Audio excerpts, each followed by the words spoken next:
Ready. আসসালামু আলাইকুম guys, কেমন আছেন? আশা করছি আপনারা ভালো আছেন, বাট আমি কিন্তু ভালো নাই। কারণ এনইআই এর সিস্টেম যে চালু হয়েছে, এই সিস্টেম নিয়ে সারা বাংলাদেশ কথা হচ্ছে এবং রীতিমতো গ্রাহকরা কিন্তু ফোন কিনে প্রচুর ভোগান্তিতে পড়তেছে। আপনারা অনেক রিলস ভিডিও দেখছেন, যে ভিডিওতে দেখা যায় যে এটা একটা আপনার মানে ভুলে ভরা একটা সিস্টেম এবং এটাতে যা আছে 90%ই ভুল। গ্রাহকরা দিন শেষে হয়রানির শিকার এবং আপনি একটা ফোন কিনবেন, আপনার টাকা দিয়ে আপনি সমস্যায় পড়বেন, আপনার টাকা দরকার ইনস্ট্যান্ট, আপনার ফোনটা সেল করতে পারতেছেন না বা দোকানদারও নিতে পারতেছে না, অনেক ধরনের সমস্যা। এবং আপনারা রিলস আকারে অনেক ভিডিও দেখছেন, অনেক ভাইরাল ভিডিও আছে। মূলত সবাই এটার বিপক্ষে আছে এবং আমি একটা দোকানে আছি, এখানেও কাস্টমার আছে, তারাও কিন্তু তারা এই সিস্টেমটা চায় কিনা আপনারা একটু আপনাদেরকে শোনাবো লাইভ ভিডিও। এবং আমার সাথে কাস্টমার আছে। ভাইয়া আসসালামু আলাইকুম, ভাই ভালো আছেন? ভাইয়া এই যে সিস্টেম যে চালু হয়েছে এনইআই সিস্টেম, এটা সম্পর্কে আপনি আপনার ওপিনিয়ন বলবেন। আপনি কি এটার পক্ষে? না না, এটা কোন কেন পক্ষে না কেন ভাই? এটা কোনো সিস্টেমই নাই ভাই। এটা কি সিস্টেম তৈরি করছে? আমাদের পুরো ভোগান্তি ভাই। সিস্টেমের মধ্যে কোনো আপডেট সিস্টেম নাই। আমরা ফোন চাইলে কিনতে পারতেছি না, বিক্রি করতে পারতেছি না, কোনো সিস্টেম করতে পারতেছি না।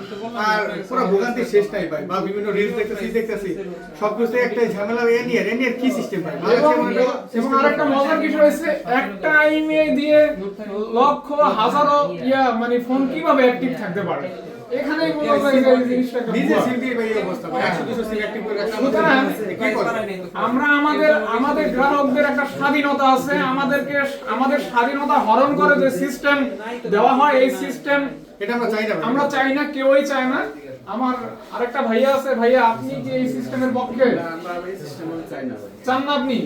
আসলে কেউই চায় না। দুঃখজনক হচ্ছে শুধু মানে সরকারের একজন দায়িত্বশীল নির্দিষ্ট একটা পার্সন, এবং সে কিভাবে এটা সিন্ডিকেটের মাধ্যমে কাদের দ্বারা এই প্ররোচিত হয়ে কাজগুলি করতেছে, যার কারণে দেশের 18 কোটি মানুষ কখনো ভুক্তভোগী হইতে পারে না।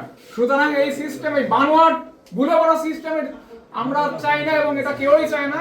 সাধারণ জনগণ প্রত্যাখ্যান করছে এবং যতগুলি ভিডিও আছে সমস্ত ভিডিওর নিচের কমেন্টগুলিতে দেখবেন এটা একটা মানে ফালতু সিস্টেম এবং এটা কেউই মেনে নেয় না। এবং আমরাও চাই যে এটা অচিরে এই সিস্টেমটা ডিসকানেক্ট করা হোক, বাদ দিয়ে দেওয়া হোক, আগের মতো পুনরায় মোবাইল ব্যবসা যেরকম চলছে ওভাবেই চলুক, আলোচনা সাপেক্ষে।